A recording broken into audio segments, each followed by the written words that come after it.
Hey everybody, I'm here today to show you how to steer a car in 5 minutes. In this video, I'll be going over a simple driving lesson and showing you the process for steering a car, and I'm going to try and keep this driving tutorial to about 5 minutes. Without further ado, let's get right into the video. This is how you steer a car. This is your steering wheel. You're going to be using your steering wheel to steer the car. If you take the steering wheel and you turn it towards the right, guess what? Your car is going to be veering towards the right or turning towards the right. If you take the steering wheel and you turn it towards the left, your car is going to be moving towards the left.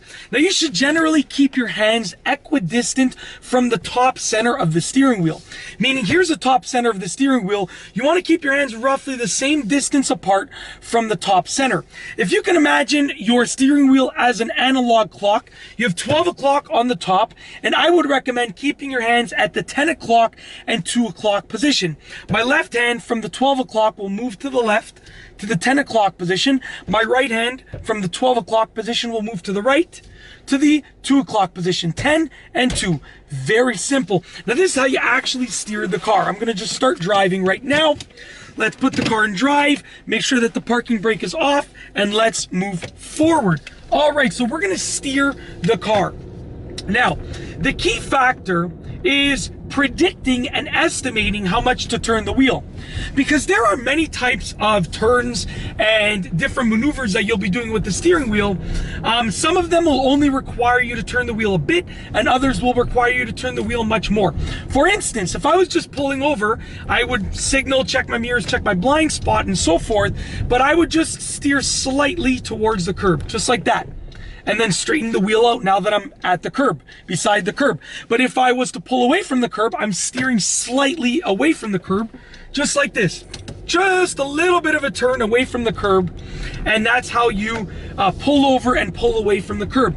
Another thing in which you'll have to turn the wheel a bit more is during right and left hand turns. Now for right and left hand turns, you're gonna have to turn the wheel more, but it all depends on the type of turn.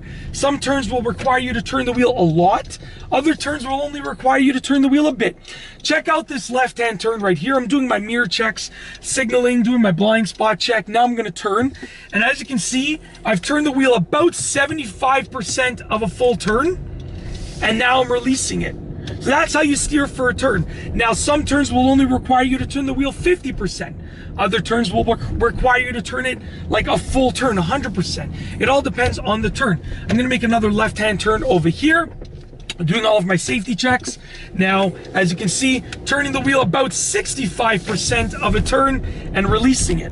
So it all depends on the turn. I cannot give you a specific set amount or percentage in order to turn the wheel, just because it all depends on the turn. Like, check out this rolling turn right here. About 60% of a turn. That's how much I turn the wheel to the right. It all depends. Now, another thing is, I'm just gonna pull towards the curb. When you're doing something like a 3-point turn, on the other hand, you're gonna have to steer all the way. You're gonna have to turn the wheel until it's full lock with every part of the turn. And the same thing goes with a U-turn. You want to turn the wheel until you can't turn it anymore. For instance, I'm pulled over beside the curb right now. I'm gonna put my signal on, I'm checking all around, checking my mirrors, and I'm gonna start this 3-point turn, okay? Now check this out. For this 3-point turn, I'm going to turn the wheel all the way. Look, I cannot turn it. I cannot turn it anymore. Now that it's safe to do so, I'm gonna proceed to start the 3-point turn, come to a complete stop, put it in reverse, signal the other way, turn it all the way to the right now. I cannot turn the wheel anymore. Okay, you want to get the tightest turning radius possible for that 3-point turn, so you can be sure that you'll be able to make it in 3 points. Now I'm steering all the way to the left for the 3-point turn and releasing, and now I'm able to drive. Now, one other important aspect of steering, and this will be the last one for this video because the timer is running up, is releasing the wheel. When you steer, when you're turning, and you've completed the steering portion and you don't need to turn the car anymore, watch what I'm going to do with the wheel. You release it and you allow it to steer back, just like that.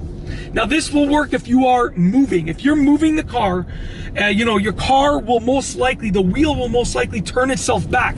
Check this out. As soon as you release it, so I'm gonna turn right now. Now that I'm done turning, I release it.